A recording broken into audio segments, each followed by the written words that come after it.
salaamaaleykum mbokku cher internet yu Mille Créa TV ñoo ngi leen di nuyu bu baax di leen dalalaat ci seen émission 65% de jeunes 65% de jeunes comme ni ñu koy waxee di émission bi def la promotion de la vie associative mais aussi émission bi def la promotion des jeunes leaders. Donc tey ñu ñëwaat ci beneen édition bu bees di dalal ñaari jeunes leaders ci seen domaine ñaari ndaanaan encore comme ni ñu koy waxee muy Ibrahima Sylla di vice-président chargé de la coordination bu association pour le développement l'éducation et la culture ADEC ñuy dalal aussi tamit Amadou Thiam professeur écrivain de suñu chroniqueur aussi tamit ici à Mille Créa TV. Voilà donc tey boo gisee jotaay bi taxawee nii ñu war a waxtaanee lu am solo parce que suñu nee ADEC ne association pour le développement l'éducation et la culture ne professeur Amadou Thiam kon tey thème bi du dara lu dul jeunesse et éducation. Donc balaa loolu ñu siy ñëw carrément ma bàyyi suñu invité monsieur Ibrahima Sylla mu nuyu donc ak chers internautes yi Ibrahima Sylla ñu ngi lay dalal bisimilah. salaamaaleykum wa rahmatullah Mansour Diop maa ngi lay nuyu di la remercier ci invitation bi di remercier aussi sama co-débatteur muy Amadou Thiam di nuyu téléspectateurs yi. Merci beaucoup Ibrahima Sylla monsieur Thiam professeur ñoo ngi lay dalal bu baax. de la siyaar di la nuyu comme ni ñu koy defee saa su ne di am mbégte lool di teewaat fii. di jàngat xew-xew am ci tolluwaayu réew mi ak jamono ji. am na solo di kontaan saa su ne di ko bokk ak yow. am na solo donc comme d'habitude suñu émission 65% de jeunes c'est la jeunesse qui s'exprime librement mais aussi qui s'exprime si xam-xamam parce que tamit réew mi ay mag ñoo fi nekk mais réew mi ay mag dong nekk yi tamit ay xale nekkuñu fa gars yi ne nañ du baax. waaye bu ay xale dong yi tamit nekkee tamit mag ñi nekkuñu fa tamit dina am tamit luy sooxee moo tax vraiment la parole de la jeunesse day am solo si li nga xamante ni mooy xew-xewu jamono. Donc muy les questions qui nous interpellent nous la jeunesse mais aussi qui interpellent notre pays. Donc voilà donc balaa ñuy tàmbali comme nous l'avons dit c'est l'émission aussi qui fait la promotion de la vie associative vraiment tey Ibrahima Sylla mu teewal fi association ADEC. Donc Ibrahima Sylla est-ce que mën nañ ñëw tuuti rek si lan mooy ADEC ak fu mu sosoo wala bokk ADEC nga wax ñu tuuti rek ci jaar-jaaru ADEC balaa ñuy xuus émission bi carrément. D'accord Mansour loolu danaa ci sawar trop. ADEC nag comme son nom l'indique mooy association pour le développement l'éducation et la culture donc ñu ngi ko créé ci benn contexte boo xamante ni dañoo gisoon ni ASC yi nga xam ne ñoo fi nekkoon muy les associations sportives et culturelles ñoom dañoo demoon ba focus ci sport bi seulement bàyyi domaine bi nga xam ne moom mooy culture bi. Et ñun ñu gis ni loolu du jaaduwul parce que culture dafa doon loo xamante lu am solo la ci développement réew rawatina ci jeunesse bi si loolu la ñu xoolee des jeunes étudiants ak ay élèves toog daal di créer association bi pour le développement comme son nom l'indique mais aussi axé sur l'éducation et la culture. ñu ngi ko créé en 2006. En 2006 alors boobu ba léegi ADEC di yëngu yow nga jàpp ni donc si seen wàllu objectif donc lan la war a doon exactement l'objectif ADEC yi mu war a atteindre. waaw objectif yi du dara lu dul fexe ba ADEC doon association boo xamante ni dina créer wala mu dimbali ndaw ñi ba ñu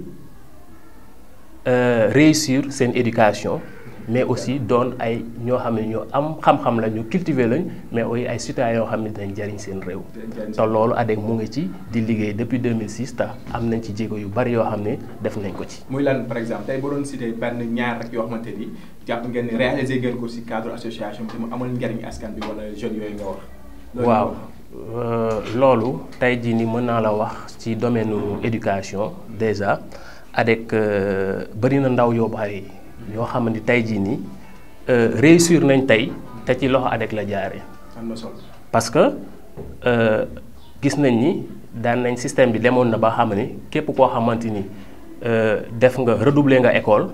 ñu génnee la école. d'accord wala nga redoubler ñaari yoon ñu génnee la école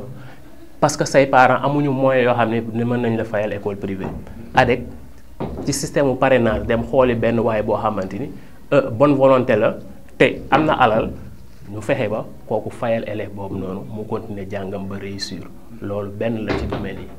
yoo xamante ni mën nañ ko wax ci loo xam ne ADEC liggéey na ko. si xamante ni moom koy liggéey. donc très bien tey jii si wàllu perspective tey jii am ngeen ay résultats yoo leen def yu am solo am ngeen am objectif yoo xam ne yéen koy fixé wu mais tey la moo nekk seen kanam si wàllu perspective benn wala ñaar.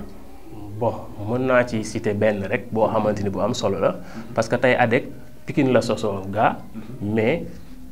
dem na ba ci gox-goxaat yi dem na ba Fuuta dem na ba Casamance dem na ba feneen ak feneen te am nañ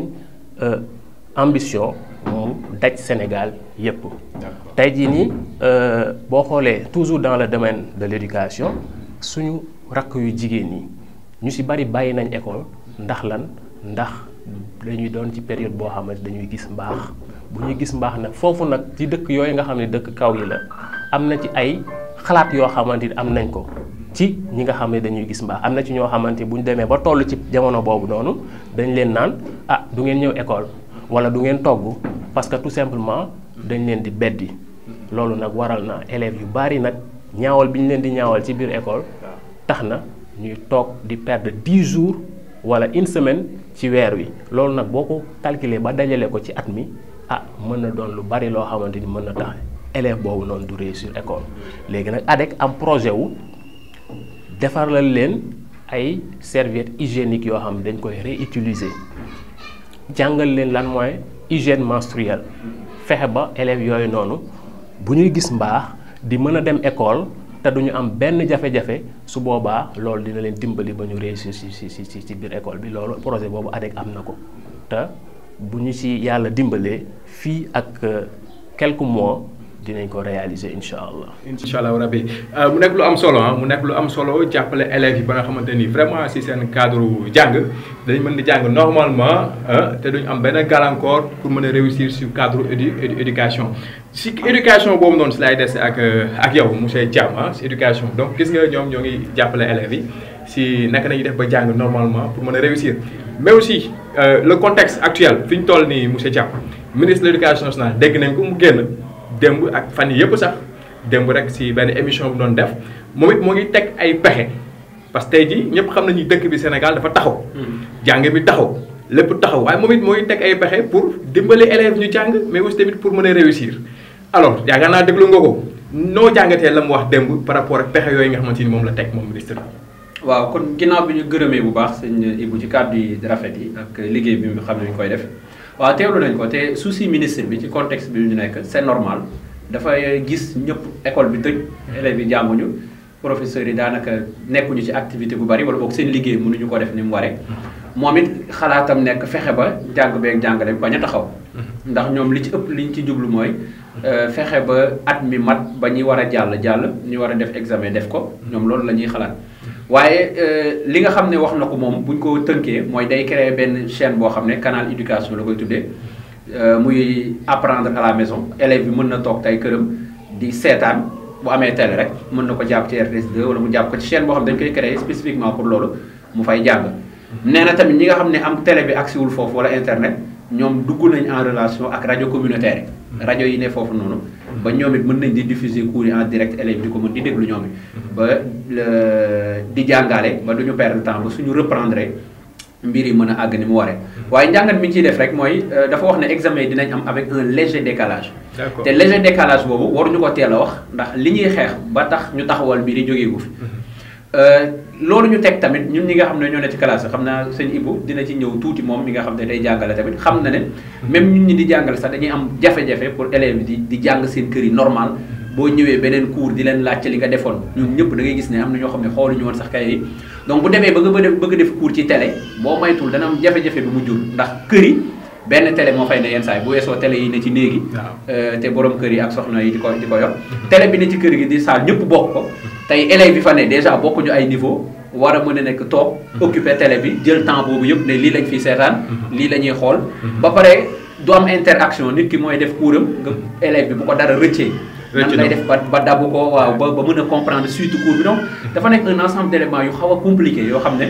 peut-être li gënoon te daam boo wax ko te man it point de vue boobu laa d'accord mooy daal fexe jël suñu doole yëpp boole ko xeex feebar bu fi jugee bu ñu ubbiwaatee école yi xool lan moo ñu fi dese ak lan lañ mën a def waaye pour le moment lu ñu fi jël rek jàpp ma ne efficacité bi ñu ciy xaar dana ci am donc jàngat nga ne ministre bi li mu génn wax ni pour sauver année scolaire bi il faut que ñu entamer dès à présent li ñuy wax canal éducation télé école alors monsieur Ibrahima Sylla aussi moom ñu fàttali ñu tamit au-delà de vice-président ADEC bi mu doon chargé de la coordination professeur la professeur SVT MSVT si je ne me trompe pas yàgg nekk aussi tamit si àll bi Casamance di jàngale alors yow Ibrahima Sylla est-ce que jàpp nga ne ministre bi li mu wax ni télé école boobu dina permettre école bi année scolaire bi sauvé wu xale yi mën a jàng normalement noo jàngatee yow nag ban appréciation ngay def si loolu ministre bi wax. waaw Mansour loolu dinaa ci sawar torop ci wax ci parce que tey jii ni ministre bu génnee wax ne dañuy créer benn télévision boo xamante ni canal TNT lañ koy seetaanee ci lay jaar alors que ñu gis ni te xam ni tey jii nii Dakar rek nga xamante ni jaakaar nañu élèves yi nga xam ne seeni parents ñoo ëpp moyen fii lañ nekk ñu ci bari amuñu TNT déjà benn problème mu ngi noonu nga dem ci àll bi boo demee ci àll bi tey jii nii télévision wala rajo faaw nga am électricité pour mën ko déglu mbaa nga seetaan ko mais àll bi boo xoolee 58% amuñu électricité ñooñu fan la ñuy seetaanee télé. alors que programme bi nga xamante ni moom la système éducatif teg muy paquet ñoom dañu def focus ci lan ci équité. alors que loolu pour man équité amul foofu noonu. donc pour man mesure boobu vraiment nañ ko xoolaat parce que tamit élève bi nga xam ne moom moo nekk Kuñaara Casamance fa ma ne woon ak élève bi nga xam ne moom moo nekk fii Dakar yaakaar naa ni ñoo war a yem. mais ministre bi nee na ñi nga xamante ne amuñu télé. wala ñi nga xam amuñu internet ñoom dañ koy jàllale si rajo communautaire dëkk yooyu yaakaar naa war na mën a am rajo communautaire. waaw d'accord rajo communautaire certes am na ci dëkk yu bari waaye élèves yi jàpp naa ni déglu musique ak fecc ak leneen moo leen gën a toog di déglu rajo. parce que non xam naa loolu parce que. émission yu mel noonu day xaw ci rajo communautaire yi. même bu fekkee ni problème bi amul mais rare ngay gis élève bu toog di seetaan di ko déglu. nga xam ne il est excellent nga xam ne quel que soit moyen boo utiliser yàlla mën na def mu génn ci. mais ñun li nga xam ne moom la ñuy gën a bàyyi xel mooy ñi yamambaay ñooñu. jortuma ne liñ ciy xaar dëgg. danañ ko ci am danañ ko ci am donc du ko ci am bu ñu xoolee bu baax par rapport ak seen ñaari analyse yi ngeen di def. mais donc yow monsieur Ibrahima Sylla yéen ngeen nekk association nekk aussi professeur di yëngu si à chaque fois di teg ay idées yoo xamante ni c'est pour le développement idées yoo xamante ni pour fexe nit ñi ni ñuy avancer la tey boo doon joxe benn idée ministre bi bu la woon tey ne la jox ma benn idée tey Sénégal ñu ngi lay déglu ñu ngi lay déglu lan nga ko war a mën a xelal loo xamante ni suñ ko defoon tey dina nekk loo xam lu tane la par rapport ak moom li mu indi. waaw déjà damay rejoindre tout à l'heure ci li nga xamante ni Amadou Thiam wax na ko léegi parce que tey li ñu war a def mooy boole suñu doole yépp xeex feebar bi jóge fi ñu xoog a xalaat lan la ñu war a def. léegi nag li nga xamante ni moom laay joxe comme du ma ne conseil sax sama contribution lay doon rek mooy Sénégal dañu war a dépasser lii tey jii nii am na loo xam ne bu ñu ko defoon tey kenn du wax sauver année scolaire waaye examen sax nit waroon na mën a toog këram def ko. ndax lan tey jii nii bu ñu jëlee alal ji nga xamante ni moom la réew mi am lu ci bari ñu koy dugal ci yeneen domaine bàyyi santé ak éducation nga xam ni mooy domaine yi nga xamante ni ci lañ war a gën a ëpp xaalis bi nga xam ne fa lañ ko war a def. ndax citoyen bi nga xamante ni mooy citoyen bi nga xam ni mooy citoyen modèle bi mën a développer réew day fekk mu wér. ba pare mu jàng ba xam li mu war a xam ba pare doon koo xam ni ku jub la loolu nag école moo la ko mën a may kon nañ fexe ba jël alal ji investir ci école bi génne fi abri provisoire yëpp fexe ba numérique bii nga xamante ni moom mooy avenir bi le digital ñu fexe ba imposer ko ci école yëpp di jàng sur le digital parce que lu am solo la c'est ça nañ électrifier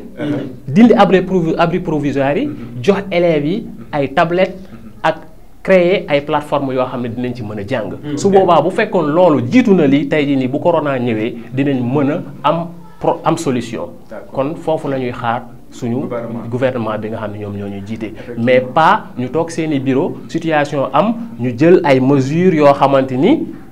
ñi nekk ci terrain bi c'est idéal alors ñi nekk xam ne ñoom ñoo nekk ci terrain bi ñoom duñ ko partager tey jii nii enseignant bu nekk ci àll bi di jàngale boo ko laajoon tey danaan la lii monsieur ministre bi jël man d'accord mu ci parce que xam naa ni c'est pas faisable. effectivement donc dafa mel ni monsieur Thiam d'après monsieur Ibrahima Sylla ils ont mis les charrues avant les bœufs. oui tout à fait loolu lay ndur. waaw loolu la kay ndax dafa am préalable bu amul. muy lan mooy li mu wax ne tey bu ñu initié woon suñu élèves yi mu liggéey ci xam nga dañuy wax ne 40% dañ koy def ci éducation mais nit ñi seetluwuñ ko parce que même moom sax ci li mu wax ci émission Grand Jury bi ne avant le président Macky Sall di décider suspendre cours yi pour 3 semaines pour 3 semaines yooyu juste avant fête yi nee na cours yi ñu ngi doon déroulé wul ci ni mu ko waxee moom dans d'excellentes conditions alors que bu ñu dajalee tey minimum am nañ 3 semaines yoo xam ne grève la ak débrayage présence passive dafa mel ni ñoo fàtte grève yooyu nag waaw xam nga loolu doy waar la donc c'est on a perdu du temps foofu te nii ñu bëgg a instaurer bu ñu ko defee c'est-à-dire liñ doon jooyaat mooy am ñu ne jàpp ne cours yi marché na élèves yi ñëw def examen ñu bari daanu ñu naan waaw niveau yi dafa wàcc ak yooyu fekk situation bi dépendrul ci seen volonté ñoom dépendrul ci enseignants yi dépendrul ci équipe bi lu jékki-jékki ñëw suñu kanam la donc maintenant cours moom fii nii pour Sénégal nekk ci 4 murs def ko mu jàll la maintenant on doit tendre vers li sëñ Ibou wax mooy dem ba àgg ci nit mën a toog këram jàng mais franchement buñ la tàmmalu dara jékki-jékki rek ñëw ne la toogal ci télé jàng toogal ci internet jàng nga bëgg loolu mu doon réflexe bu ñëw noonu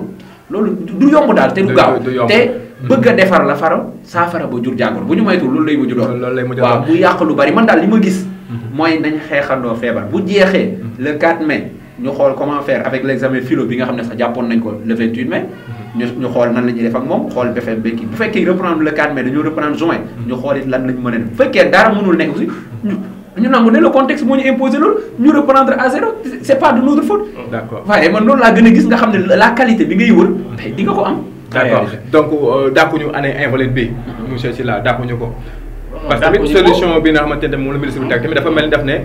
da nga koy teg fii ak le 4 mai maanaam fii ak 1 mois du loolu loo xamante ni c'est day continuer ba année scolaire bi jeex. mais liñ fàtte dafa mel ni feebar bi c'est indéfini quoi durée bi kenn xamul kañ la. donc dàquñu année invalide. non mënuñ ko dàq parce que tey jii nii feebar bi kenn xamul kañ lay jeex. li ñu ñaan yu ñëpp moom mooy mu gaaw jeex. ñëpp dellu ci seen activité mais kenn xamul kañ lay jeex ak cas communautaire yi nga xam ne ñu ngi koy dégg vraiment kenn maîtriser wul dara te année scolaire bi pertuñ ci 1 mois rek parce que ministre bi dafa ne en moyenne perte nañ ci 1 mois donc mën nañ ko rattraper mais li Thiam wax à propos des grèves xam nga ni perte nañ plus d'1 mois mais aussi dans certaines zones commencé wuñ octobre kon yi nga xam ne abri provisoire lay am mënuñu commencer octobre mais aussi mënuñu terminer au mois de juin ou au mois de juillet déedéet ñoom foofu day teel a taw kon ñoom dañuy commencer les cours tardivement arrêter les cours de façon précoce alors zone yooyu noonu élèves yi fa nekk naka lañ leen di sauver naka la ñuy fexe ba ñoom ñu am et ñu nekk au même niveau que les autres élèves loolu c'est un problème vraiment donc vraiment loolu yëpp tax na daal ñu war a xoolaat mesures yi ñu jël parce que vraiment doy na waar daal. doy na waar donc bu ñu dégloo yaari professeurs yi nga xamante ni vraiment vous des professeurs clés en main nekk ci classe yi xam ne élèves yi di dund élève boo xamante ni da nga koy expliquer classe ba géex ba naan ndox 2 heures de temps de comprendre kooku yaakaar naa boo toogee ci télé di ko expliquer pour man dana gën a metti donc bu ñu jàngatee li ngeen wax dañuy gis ni vraiment ministre bi bëgg na sauver année scolaire bi. mais ay mesures yoo xamante ni mën nañ ne ay mesures tape à l'œil la fi indi yoo xamante ni c'est pas du tout faisable. parce que boo xoolee conditions yi Sénégal li ñu laajte dafa bari. li nga xamante ni mooy permettre mesures yooyu noonu mën a nekk par rapport ak ni ngeen ko analyser dafa bari loo xamante ni da si matati. si lu baree bari dëkk yi amuñu courant Dakar fii sax am ñoo xam amuñu TNT. am déet am ñoo xam amuñu TNT donc bëgg a jàpp canal lan la wax. canal 20 bi mënut a nekk. rajo communautaire yi bon yàlla xam doy na donc du coup d'après seen i analyse affaire bi nekk na loo xamante ni vraiment yeggaguñu foofu noonu. alors donc mënu nekk loo xamante ni lu war a mën a bàyyi xel la. Thiam donc bu doon tàggatoo tey ak loolu ban conseil ban mot d'espoir ngay wax ministre bi que ni suñ ko defoon tey jii nii peut-être nit ñi dañu am yaakaar ni affaire bi dana del ñuy tàggatoo ak loolu. waaw mot d'espoir weesuwul moom il veut bien faire ñu ni tamit ñun ñëpp buñ sañoon parce que bëgguñu jàngale ay élèves di leen revoir année prochaine ci même classe alors ils sont excellents. waaye nag li ma waxoon au départ situation bi dafa jékki-jékki rek ñëw présenté wu xam nga la France bi ñu xoolee seen cas yi ni mu demee dañ jékki-jékki ne examen daal bac jeex na léegi daal dañuy jël note contrôle continu yi mu jeex gars yi jàll donc ñooñu sax bu leen neexoon ñu ne nañ xaar on peut avoir de l'espoir fii mais quand ils ont calculé le temps bi ñuy perdre rek jéemuñu sax kii ni dañoo xam ne la situation moo ko imposé ñu utiliser d'autres mesures donc man li ma gis mooy comme on doit reprendre le cadre mën nañu ubbi canal boobu muy dem en espérant mu nekk un moyen boo xam ne dina tax élèves yi du ñu fàtte nekk seen kër di jàngat loolu yëpp amul problème mais daal li am solo mooy date bi ñu war a reprendre à partir de foofu la ñuy xool lan moo ñu dese ak lu ñuy def te li ci ëpp solo mooy lu ñuy def rek nañ woo syndicalistes yi woo enseignants yi woo ñëpp déglu seen xalaat ndax tamit toog fee di jël ay décision mën nga ko jël nii ñu def examen taxale nii mais booy moytuwul la ngay jooytu te mooy niveau bu ndaw bi mu mujj gën a suuxaat doon un problème déwén nga ñëwaat fi naan rattrapage yi ñu koy defee suñu étudiants yi mënuñu sax exprimer wu mënuñoo xam nga loolu noonu fekk yow yaa ko indi si l'année doit être invalide pour qu'on reprenne mieux avec de la qualité il le faut amul pexe waaye bu fekkee nag on peut trouver une solution fekk date bi ñu wax parce que déjà docteur Bousso nee na 4 mai boobu yaakaarul moom ñu mën cee reprendre activité normalement donc mënuñu yaakaaruñu reprendre le 4 mai boobu noonu mais en attendant canal éducation bi day ñëw monsieur Sylla donc yow tamit toujours parce que gars yi si ay yaakaar rek lañu nekk fi mu toll nii amul dara lu ñu tëral lu définitif loo xamante ni moom moo fi nekk yow it lan ngay wax ministre bi tey si décision yi nga xamante ni jël na ko du moins pour ñu mën a sauver année scolaire comme ni mu ko bëggee. waaw canal éducation bi bonul ñun dàquñu ko waaw parce que mën na permettre élèves yi ñu bañ a désapprendre mën a réviser mais li may koy wax rek moom mooy nañ bàyyi à chaque fois bu problème amee ñu ne nañ sauver année bi déedéet parce que élève bi moom moo nekk au centre de l'éducation des enseignements apprentissage élève bi moom moo nekk au centre nañ fexe sauver élève bi fexe ba mu am niveau bu baax donc bu ñu sauver année bi fekk moom quantum horaire bi atteindre ko traité na ay lacunes yoo xamante tey jii nii mën na ko yàqal lu bari mën na dem examen du mën a am examen parce que tout simplement liñ ko jox gisu ko jàng ko alors donc nañ bàyyi di sauver année tey fexe di sauver élèves yi. am na solo nañ bàyyi di sauver année scolaire bi tey sauver élèves yi di sóoraale élèves bu baax a baax si li nga xamante ni mooy décision yi ñuy jël donc mu nekkoon seen émission 65% de jeunes ñu doon waxtaanee jeunesse et éducation. teg ko ci cadre coronavirus bi ak mesures yi nga xamante ni moom lañ jël tey dig daje beneen yoon ci beneen thème ak 65% de jeunes.